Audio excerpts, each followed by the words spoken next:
Origin of language, study of language by George Yule का last part है, और इस पार्ट में हम करेंगे tool making source, the human brain, the genetic source and the innateness hypothesis. Dear viewers, George Yule कहते हैं कि मैनुअल जेस्चर्स में have been a precursor of language, कि मैनुअल जेस्चर यानी कि दस्ती, जो हमारे प्राइमेट्स की दस्तकारी जो थी, या हाथ से जो वो काम करते थे, या हाथ से जो महारत रखते थे हाथ से काम करने की, वो हमारे लैंग्वेज में का ओरिजिन होने में का जो है वो प्रिकर्सर हो सकता है, यानी इनिशिएट हो सकता है। By about 2 million years ago, there is evidence that humans had developed preferential right-handedness and had become capable of making stone tools. तकरीबन 2 मिलियन साल पहले हमें एविडेंस मिलता है कि जो ह्यूमन बींग्स हैं उन्होंने राइट हैंडेडनेस को डेवलप किया, यानी कि अपने सीधे हाथ को प्रेफर किया काम करने में, और इस तरह वो राइट हैंडेडनेस हो गए। ठीक है। एंड वो स्टोन टूल यानी पत्थरों के औजार बनाने की काबिलियत उन्होंने अपने अंदर डेवलप कर ली। Tool making are the outcome of manipulating objects and changing them using both hands is evidence of a brain at work। ये जो टूल मेकिंग का प्रोसेस है, ये या फिर जो ऑब्जेक्ट्स को मैनिपुलेट यानी कि डिफरेंट शेप्स में तराशने का जो अमल है, इसने क्या किया है, या फिर इनको स्टोन्स को मुख्तलिफ शेप्स में चेंज करने का जो उनके पास जो हैंडीक्राफ्ट्स थे, ये जो है उस वक्त दिमाग के काम करने का भी एविडेंस देते हैं, यानी कि ह्यूमन उस वक्त अपने दिमाग का भी इस्तेमाल करते थे, तो ये इस चीज़ का एविडेंस भी है tool makings. The human brain is lateralized and has specialized function in each of the two hemispheres। हमारा जो दिमाग है, ह्यूमन बीइंग है, ये lateralized होता है। lateralized मीन ये 2 पार्ट्स में डिवाइड होता है। यहाँ अगर आप देखें तो इसके सेंटर में जो रिज आपको दिखाई रही है, ये ह्यूमन बीइंग जो माइंड है या ब्रेन है, इसे 2 पार्ट्स में डिवाइड कर देती है, लेटरलाइज कर देती है, और इन दोनों पार्ट्स का जो है एक स्पेशलाइज्ड फंक्शन है, और 2 हेमिस्फेयर्स को इस पर डिवाइड करती है। इनके इसके एक पार्ट को हम जो है दोनों पार्ट्स को हेमिस्फेयर्स कहते हैं। एक लेफ्ट हेमिस्फेयर होता है और एक राइट हेमिस्फेयर। ठीक है। In the left hemisphere of the brain, the area of the motor cortex controls the muscles of the arms and hands is next to the articulatory muscles of the face। Left hemisphere में जो है motor cortex का area, जो कि हमारे हाथों और बाजुओं के मसल्स को कंट्रोल करता है, ये बिल्कुल ही हमारे फेस के जो आर्टिकुलेटरी मसल यानी कि साउंड प्रोड्यूस करने वाले मसल्स है, लाइक लिप्स या टंग है, इनके बिल्कुल ही कहाँ होता है, ये लेफ्ट हेमिस्फेयर में, बिल्कुल इसके जो है फेस पर आर्टिकुलरी मसल्स के नेक्स्ट होता है। जाज एंड टंग्स, ये भी हमारे आर्टिकुलर मसल्स है। ठीक है। It may be that there was an evolutionary connection between the language using and tool making and using abilities of human, and that both were involved in the development of the speaking brain. तो George Yule कहते हैं कि मुमकिन है कि there was an evolutionary connection between the language using and tool making.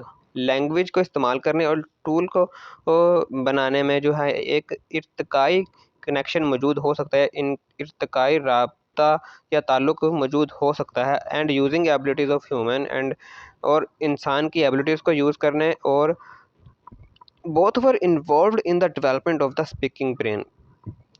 और ये दोनों ही जो है दिमाग के बोलने से मुराद या लैंग्वेज को प्रोड्यूस करने का मीनिंग हम लेंगे। ठीक है। में कि डेवलपमेंट में, यानी लैंग्वेज प्रोडक्शन की डेवलपमेंट में इन्वॉल्व हो सकते हैं। A recent study kept track of specific activity in the brain of experienced stone cutters as they crafted a stone tool using a technique known to have existed for 500,000 years ago. एक recent study की गई जिसके मुताबिक ये जो है, जो stone cutters थे उनकी एक्टिविटी को एक्सपीरियंस किया गया, उसके मुताबिक उन्होंने जो टेक्निक इस्तेमाल की, वही टेक्निक जो है तकरीबन आज से 500,000 साल पहले भी यूज़ की जाती थी, और उन्होंने वही जो रिसेंट मॉडर्न ह्यूमन बीइंग थे स्टोन कटर्स, उन्होंने भी वही टेक्निक यूज़ की। The researchers also measured the brain activity of the same individuals when they were asked to think silently of particular words. तो रिसर्चर्स ने ये भी देखा है कि जो ब्रेन एक्टिविटी, जो मॉडर्न ह्यूमंस की ब्रेन एक्टिविटी को चेक किया कि उनको कहा गया कि आपने जो है साइलेंटली एक किसी वर्ड के बारे में सोचना है। तो उन्होंने क्या किया, उनकी ब्रेन एक्टिविटी थी वो सिमिलर ही थी जो कि हमारे प्राइमेट्स में थी। The pattern of blood flow to specific parts of the brain were very similar, suggesting that aspects of the structure of language may have developed through the same brain circuits established earlier for two-handed stone tool creation. तो जो pattern of blood flow था उनके mind में, जो modern study में किया गया, वो बिल्कुल ही सिमिलर था प्राइमेट्स से। ठीक है, उसने क्या सजेस्ट किया फिर इस फैक्ट ने कि the aspect of structure of language, जो लैंग्वेज के ओरिजिनल का ओरिजिन है, that may have developed through the same brain circuits, वो बिल्कुल उसी ब्रेन सर्किट यानी उसी ब्रेन पैटर्न से डेवलप हुआ है जो कि two handed stone tool creation के दौरान, यानी कि जब प्राइमेट्स जो कि दो हाथ को इस्तेमाल करते हुए स्टोन के टूल बना रहे थे, उस टाइम जो उनका माइंड सिस्टम था उसी से वो सिमिलर था। If we think in term of the most basic process involve in primitive tool making, it is not enough to be able to grasp one rock, make one sound. The human must also bring other sound into contact with the first in order to develop a tool. तो इस paragraph का मतलब ये है कि जो हमारे primates, tool making primates थे, उन्होंने जब टूल मेकिंग कर रहे थे उसके प्रोसेस के दौरान ऐसा पॉसिबल तो नहीं कि वो उन्होंने एक ही स्टोन का इस्तेमाल किया। ठीक है, तो पॉसिबल है कि उन्होंने एक दूसरा स्टोन भी कांटेक्ट में लाया। ठीक है, तो दोनों स्टोन्स को वो एक सिमिलर नाम तो नहीं दे सकते थे, तो दोनों का फंक्शन मुख्तलिफ, दो स्टोन्स की सपोर्ट हासिल की टूल मेकिंग पर्सन, तो एक पहले स्टोन को एक नाम दिया और दूसरे को अलग नाम दिया। तो इस तरह लैंग्वेज के स्ट्रक्चर में जो है नेमिंग का जो सिस्टम है ये constantly using one type of noise. ठीक है, जैसे बियर तो जो है हम इस्तेमाल कर सकते हैं एक स्टोन के लिए, स्टोन क्रिएट करने के लिए। ठीक है, दूसरे को कुछ और नाम भी दिया जा सकता है। The crucial additional step was to bring another specific noise. जो ख़ास बात थी वो ये थी कि दूसरा नॉइज़, यानी कि टूल मेकिंग में जब नॉइज़ प्रोडक्शन हुई स्टोन के यूजेस में, ई गुड इस तरह के वर्ड भी जो है वो प्रोड्यूस हो सकते थे into combination with the first to build a complex message beer good. तो several thousand years of development later, humans have honed this message building capacity to a point where on Saturday, watching a football game, they can drink a sustaining beverage and proclaim this beer is good. As far as we know, other primates are not doing theirs.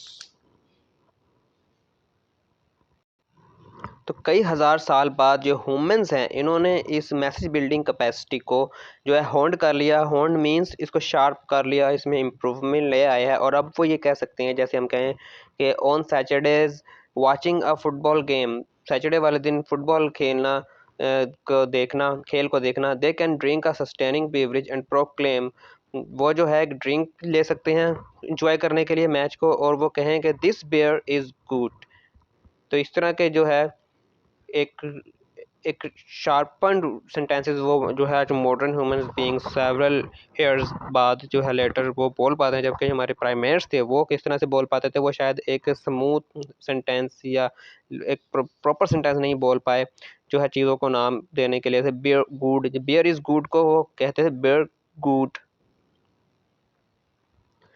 The genetic source, at birth, the baby's brain is only a quarter of its eventual weight, and the larynx is much higher in the throat. पैदाइश के वक्त जो छोटा इंसानी बच्चा होता है उसका जो दिमाग है वो उसका जो वेट का सिर्फ एक क्वार्टर ही होता है। ठीक है, and the larynx is much higher in the throat, और जो उसका लैरिंग्स है जिसके बारे में हमने पिछले वीडियो में बात की है, ये जो है हमारे थ्रोट के अंदर एक साउंड प्रोड्यूसिंग ऑर्गन है, वोकल वॉइस बॉक्स भी जिसे हम कहते हैं, ठीक है, वॉइस बॉक्स। तो ये थोड़ा सा ऊंचा होता है थ्रोट में, ठीक है, much higher in throat, allowing babies like chimpanzees to breathe and drink at the same time. तो ये चिंपैंजीज की तरह बेबीज को वो पीने और सांस लेने में, एक ही टाइम में पीने और सांस लेने में जो है मदद देता है, जबकि हम ऐसा नहीं कर पाते। अगर आप एक्सपीरियंस करके देखना चाहें तो जब आप ड्रिंक कर रहे हो, पानी पी रहे हो, तो उस टाइम आप सांस नहीं ले पाते, सांस जो है आपका रुका हुआ होता है जिस टाइम आप घूंट भर रहे होते हैं। In a relatively short period of time the larynx descends, और फिर बहुत ही कम वक्त टाइम के बाद वो लैरिंग्स जो आहिस्ता आहिस्ता नीचे डिसेंड होना शुरू हो जाता है, नीचे को आना शुरू हो जाता है थ्रोट में। द ब्रेन डिवेल्प्स, फिर हमारे जो ब्रेन की डेवलपमेंट होती है। The child assumes an upright posture and start walking and talking, और जो बच्चा है फिर आहिस्ता आहिस्ता एक अपराइट पोस्चर जो है सीधा ऊपर से नीचे ये जो है पोस्चर अज्यूम कर लेता है, इख्तियार कर लेता है, एंड चलना और बात करना शुरू कर देता है। The human offspring are born with a special capacity for language, इंसानी बच्चे जो होते हैं वो ज़ुबान के लिए लैंग्वेज की एक ख़ास कैपेसिटी के साथ पैदा होते हैं। इट इज़ इननेट, और ये इननेट होती है, यानी पैदाइशी होती है। No other creature seems to have it and it is not tied to a specific variety of language. और जो दूसरी क्रिएचर्स की हम बात करें उनमें ये जो है कैपेसिटी नहीं होती ना ही, ठीक है, और वो किसी भी ख़ास लैंग्वेज, वैरायटी ऑफ लैंग्वेज से वो जो है बंधे नहीं होते, टाइड नहीं होते, ठीक है। It is possible that this language capacity is genetically hard wired in the new burn human. आखिर में जॉर्ज यूल सवाल करते हैं कि क्या ऐसा पॉसिबल है कि ये जो लैंग्वेज की कैपेसिटी है ह्यूमन बींग में, क्या ये जेनेटिकली जीनियाती तौर पर हार्ड वायर्ड है। हार्ड वायर्ड मीन या इंस्टॉल्ड के मीनिंग ले सकते हैं कि या प्रोग्राम्ड, या कह सकते हैं कि इंसान को कुदरती तौर पर इननेटली दी गई है, उसमें इंस्टॉल कर दी गई है न्यूबन ह्यूमन में। इसका जवाब हम नेक्स्ट चैप्टर में, चैप्टर नंबर 12 में प्रोबेबली देखेंगे। तो नेक्स्ट हमारे पास द इननेटनेस हाइपोथेसिस। इननेटनेस मीन्स पैदाइशी होना, ठीक है, पैदाइशीपन। ये भी हमारे हाइपोथेसिस है। हाइपोथेसिस मीन ये मफरूज़ा है, फ़र्ज़ किया जाता है, एक थ्योरी है। The investigation of the origins of language turns into a search for the special language gene that only human possess. तो इस तरह जो हमारा जो सफ़र है ओरिजिन ऑफ लैंग्वेज का, यहाँ पर आकर के एक स्पेशल लैंग्वेज जीन में बदल जाता है। लैंग्वेज जीन जो है ये जीन जो है एक, ये बायोलॉजी में डिस्कस किया जाता है इसको। ये हमारा जो है डीएनए में मौजूद होते हैं जीन, कह सकते हैं आप। ये एक इंफॉर्मेशन होती है इसके अंदर, ठीक है, जो कि हमारे पेरेंट्स से आगे ऑफ स्प्रिंग में मुंतकिल हो जाती है। आपने देखा होगा कि बहुत सी जो है हम फीचर्स में, फिजिकल फीचर्स में अपने पेरेंट्स से मैच कर रहे होते हैं। हमारी आंखों का रंग, बालों का रंग, हमारी कम्प्लेक्शन जो है पेरेंट्स से मैच कर रही होती है। दरअसल ये कैसे मुमकिन होता है? ये दरअसल जीन से ही मुमकिन होता है, जो पेरेंट्स से जो है हम तक आती है, और इस जीन्स में ही हमारे उन फीचर्स के लिए इंफॉर्मेशन होती है। उसी तरह लैंग्वेज की भी एक जीन होती है, ठीक है, जो कि हमें प्राइमेट्स से हमें मिली है, प्राइमेट्स में मौजूद थी, और हम आज हमारे मॉडर्न ह्यूमंस में भी मौजूद है लैंग्वेज की जीन, जो कि सिर्फ इंसानों में ही मौजूद है, दूसरी क्रिएचर्स में ये मौजूद नहीं है। यानी कि लैंग्वेज की जीन प्राइमेट, उनके प्राइमेट से जो है ऑफस्प्रिंग में नहीं आई। और इस पार्टिकुलर जीन को जो है FOXP2 कहा जाता है, ठीक है, और ये इसी का समझा जाता है कि लैंग्वेज की प्रोडक्शन में रोल है। If we are indeed the only creature with this special capacity for language, then will it be completely impossible for any other creature to produce or understand language? We will try to answer the question in chapter 2। यहाँ फिर एक George joule जो है सवाल रखते हैं कि अगर कि हम इंसान ही सिर्फ जो है ये स्पेशल जीन रखते हैं, तो क्या जो दूसरे जानवर हैं उनके लिए किसी भी ज़ुबान को प्रोड्यूस करना और समझना बिल्कुल नामुमकिन है? तो ये जॉर्ज जूल सवाल करते हैं, जिसका जवाब वो कहते हैं कि हम चैप्टर 2 में डिस्कस करेंगे। तो यहाँ हमारा जो है first chapter original of language हुआ कंप्लीट। चैनल को सब्सक्राइब कीजिएगा। अल्लाह हाफिज़।